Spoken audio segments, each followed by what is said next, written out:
పచ్చగా 10 కాలాలు వర్ధిల్లండి. పండంటి కొడుకును గని తాతయ్య కందించండి.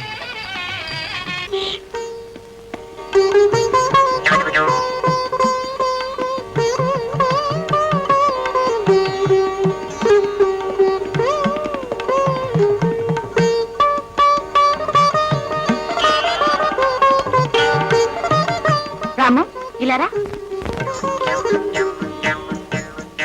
అయ్యగారికి అట్టిపళ్ళు కావాలంట, వెళ్ళి తీసుకురామ్మా.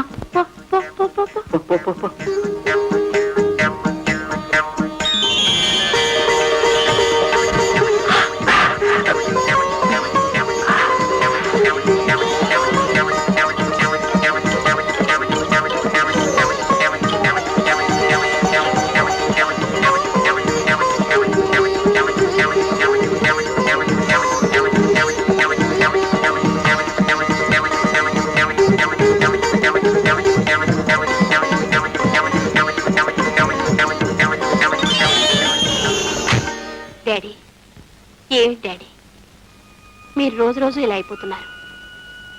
జరిగింది ఏదో జరిగింది, మర్చిపోండి. మర్చిపోయి మీ అన్నయ్యని తిరిగి పిలిపించమంటావా? వాడు ఈ ఇంట్లో అడుగు పెట్టిన మరుక్షణం నా శవమే బయటికి వెళ్తుంది. డాడీ, అంత మాట అనకండి డాడీ. వంశ గౌరవాన్ని కాపాడవలసిన కొడుకు నా పరువు ప్రతిష్టలను మంట గలిపాడు. అమ్మా రాధ, ఇక నుంచి ఈ కొడుకువైనా కూతురువైనా నువ్వేనమ్మా. నువ్వే ఈ వంశ గౌరవాన్ని కాపాడాలి, నా పేరు నిలబెట్టాలమ్మా. తప్పకుండా డాడీ, తప్పకుండా.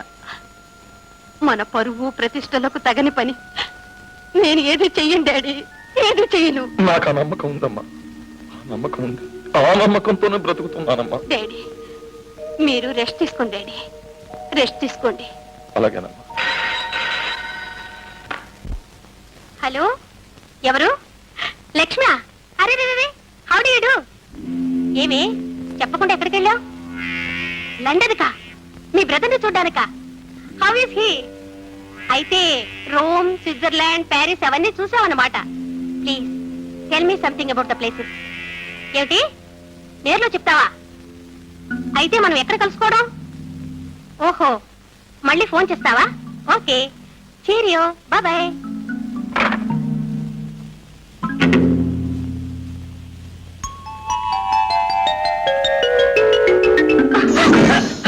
క్షమించండి, తెలియకుండా జరిగిపోయింది. That's all right.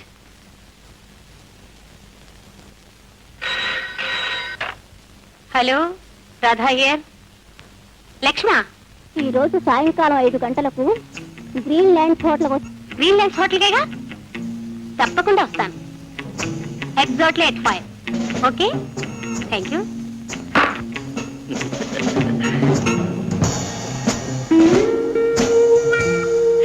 సుందరం, ఆ అమ్మాయి బ్యూటిఫుల్ సార్. ఇడియట్. నేను చెప్పిన విషయం మీకెందుకు సార్, నాకు వదిలేయండి. ఓకే. ఓ 5:30 అయింది, లక్ష్మి ఇంకా రాలేదే? ఫ్రెండ్స్ ఇంకా రాలేదా మేడం? రాలేదు. ఒంటరిగా ఎంతసేపు కూర్చుంటారు? బోరు కొడుతుంది. కాలక్షేపానికి డ్రింక్ పెట్టరమంటారా? Okay, bring grape juice. Okay madam.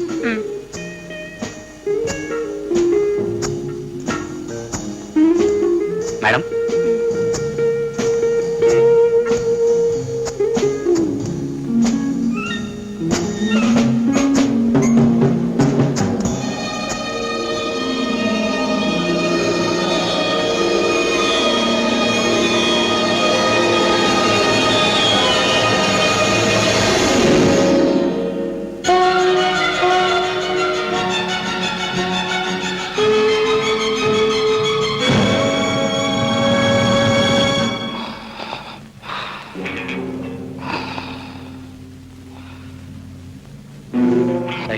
Sir, Sundaram, ఈ విషయం ఎక్కడా పొక్క నీకు. జాగ్రత్త. సరే సార్.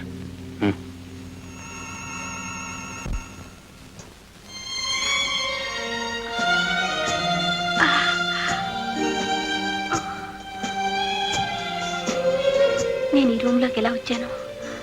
ఒళ్ళంతా ఏదో ఇదిగా ఉంది.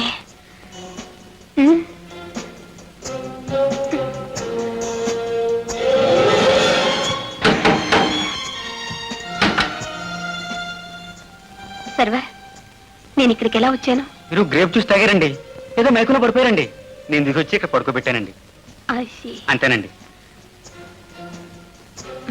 థ్యాంక్స్ అండి. అరే యార్, గంటకి 300. రోజు ఇటువంటి బేరాలు తగిలితే ఈ హోటల్నే బేరమాడేయచ్చు.